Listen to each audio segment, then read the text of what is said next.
How to send money to stake using crypto.com. Hi everyone, in this following tutorial I'm going to show you how you can send money to stake using crypto.com. To send money to stake using crypto.com, you'll likely need to follow a process involving cryptocurrency transfer. Note that specific steps may vary depending on the update or to the crypto app. Now, in order to do this procedure, first of all, you need to go ahead and log in into your crypto.com. Once you're logged in, look for the send or transfer option within the crypto.com app.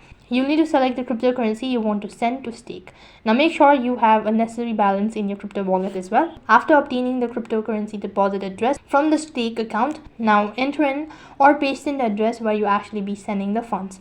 Once you've done that in the crypto.com app, you enter the exact amount of cryptocurrency you would like to send and paste the recipient deposit address as well. Then you need to double check the transaction details, including the amount and the recipient address, confirm the transaction as well.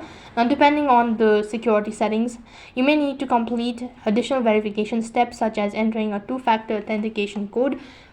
And once confirmed, the transaction will be processed. You can track its process within the crypto app itself. That is how you can send money to stake using crypto.com. That is all for this video. I hope the video was helpful. Make sure to like, share and subscribe to our channel. Thank you for watching. See you in the next video.